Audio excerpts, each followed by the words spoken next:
اس کلام میں جو کملی والے آقا پر نازل ہوا یہ قرآن مجید، اس میں جن خاص بندوں کا ذکر کیا، ایک ہیں عام بندے۔ یہ لوگ کہتے ہیں نا جناب کہ لوگوں کے ساتھ امتیازی سلوک کیا جاتا ہے، درگاہوں میں بھی آج کل جائیں تو خصوصی سلوک کیا جاتا ہے، بعض لوگوں کو گوشت دیا جاتا ہے، بعض لوگوں کو دال کھلائی جاتی ہے، بعض لوگوں کو پنکھے والے کمرے دیے جاتے ہیں، بعض لوگوں کو اس طرح کے، ہر لوگ زائرین آنے والے لوگ جو ہیں طرح طرح کے مخالفین بھی باتیں کرتے ہیں کہ امیروں کے ساتھ اور سلوک ہوتا ہے اور غریبوں کے ساتھ اور سلوک ہوتا ہے، عوام کے ساتھ اور سلوک ہوتا ہے، خواص کے ساتھ اور ہوتا ہے۔ تو میں سلسلے میں عرض کروں، حضور نے ارشاد فرمایا نحن معاشر الانبیاء، ہم نبیوں کا طبقہ ہیں، امرنا ان ننزل الناس علی منازلہم، ہمیں اللہ کی طرف سے حکم دیا گیا کہ ہم لوگوں کی حیثیت کے مطابق ان سے سلوک کریں۔ یہ حدیث حضور کی یاد رکھیں، یہ تو حدیث ہے، اس میں کوئی اعتراض کر سکتا ہے کہ یہ کس درجے کی حدیث ہے، لیکن قرآن میں پڑھ رہا ہوں اس کے بعد اللہ نے فرمایا وعباد الرحمن، عباد الرحمن، کیا رحمان کے بندے آپ میں، کیا ہم رحمان کے بندے نہیں ہیں؟ بولیں ہیں، ہم بھی اسی کے بندے ہیں، وہ رحمان ہے، رحیم ہے، ہم اس کے بندے ہیں، لیکن اللہ آپ کو اور مجھے مخاطب ہو کر نہیں فرما رہا کہ ہم اس میں شامل ہیں، نہیں، ان کی علامات بتائی ہیں آیات میں کہ جو ان صفات کے مالک ہوں گے وہ عباد الرحمان ہیں، سمجھے؟ اور جو ان صفات کے مالک نہیں ہوں گے وہ بندے تو ہیں میرے، وہ مجھے کہتے رہیں کہ ہم تیرے بندے ہیں، لیکن میں جسے ایک مرتبہ کہہ دوں کہ تو میرا بندہ ہے، اس کا مقام اور ہے۔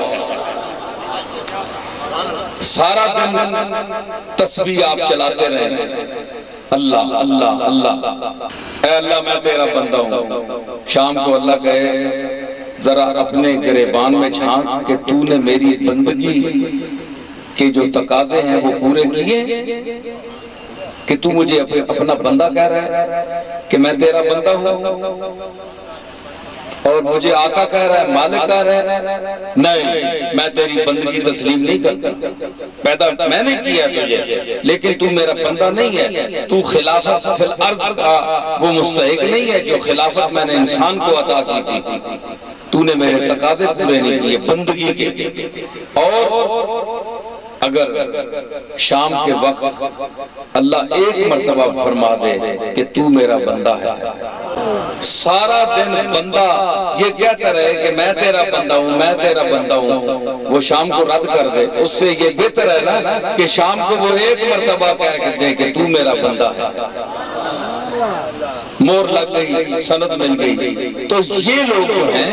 ان کو بھی اللہ نے عوام سے مخصوص کیا، عام لوگ اس میں شامل نہیں ہیں، تو اللہ بھی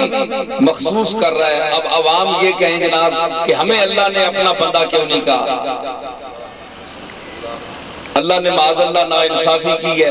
یہ اور طبقے کے لوگوں کو، خاص خاص لوگوں کو اپنا بندہ کہہ دیا اور ہمیں اپنا بندہ نہیں دیا، یہ اعزاز ہمیں نہیں دیا۔ اللہ نے کو منع تو نہیں فرمایا تم یہ صفات اپناؤ اور آؤ عباد الرحمن بن جاؤ، اس صف میں شامل ہو جاؤ، لیکن تم یہ سمجھو کہ تم اور جو اچھے لوگ ہیں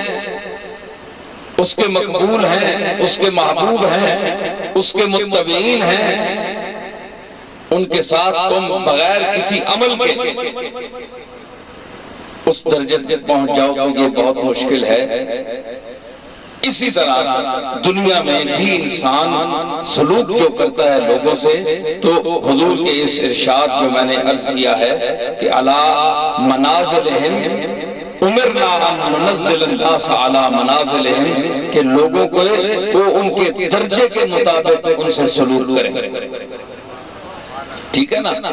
تو ایک انسانیت کا سلوک ہے جو بنیادی تقاضے ہیں انسانیت کے، اس میں تو انسان کے ساتھ سلوک برابر کیا جائے گا۔ جس طرح ہم نماز میں کھڑے ہوتے ہیں، ایاک نعبد و ایاک نستعین اہدنا الصراط المستقیم، تو یہ جو عبادت کا طریقہ ہے وہ ایک وحدت کا ایک انداز ہے کہ سب اس کے بندے ہیں جی، اس میں کوئی نہ ایاز ہے نہ کوئی محمود ہے، بلکہ ایک ہی صف میں کھڑے ہو گئے محمود و ایاز، نہ کوئی بندہ رہا اور نہ کوئی بندہ نواز۔